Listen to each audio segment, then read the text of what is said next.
সাম্প্রতিক উত্তেজনার জেরে যে সংঘাত শুরু হয় ইরান ও ইসরায়েলের মাঝে তা সমাপ্ত হলেও নতুন করে হুঁশিয়ারি উচ্চারণ করেছেন ইরানের ইসলামিক রেভলিউশনারি গার্ড কর্পস IGRCর কমান্ডার ইন চিফ।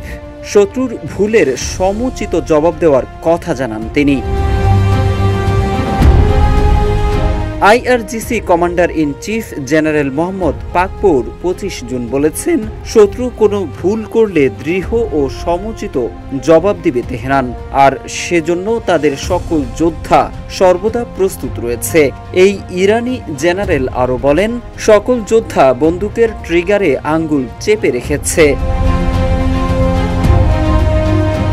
দেশ রক্ষার্থে এক মুহূর্তের জন্য তারা দ্বিধাবোধ করে না উল্লেখ করে ইরানের এই শীর্ষ সামরিক কর্মকর্তা আরও জানিয়েছেন, শত্রু যদি ভুল করে তাহলে তাদের দৃঢ় ও শক্তিশালী জবাব দেওয়া হবে, ঠিক যেমনটা তারা গত 12 দিন ধরে পেয়েছে।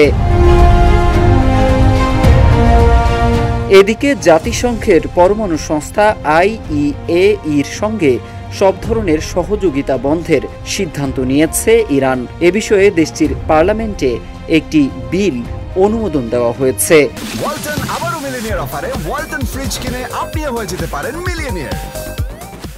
ইরানের সরকারি গণমাধ্যম নূর নিউজের বরাতে এ তথ্য জানিয়েছে রয়টার্স। ইসরায়েলের সঙ্গে যুদ্ধবিরতির পর এই সিদ্ধান্ত নিল দেশটির পার্লামেন্ট।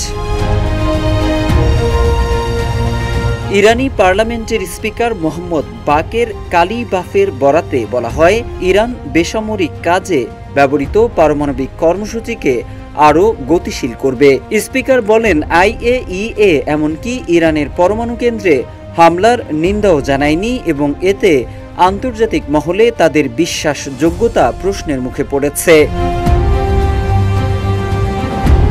ইরানের পরমাণু ইস্যুতে এ মাসের শুরুতে IAEA জানায়, ইরান পরমাণু অস্ত্র বিস্তার না করার যে অঙ্গীকার করেছিল তা ভঙ্গ করেছে।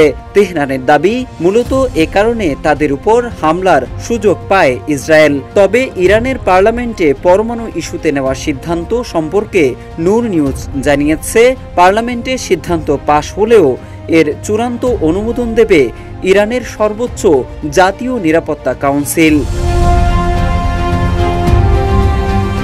এদিকে ইরান যদি পারমাণবিক সমৃদ্ধকরণ কর্মসূচি পুনরায় শুরু করার চেষ্টা করে তাহলে দেশটিতে আবারও হামলা চালানো হবে বলে হুঁশিয়ারি দিয়েছেন মার্কিন president Donald Trump. Mohammad Saiful Islam, Ittefaq.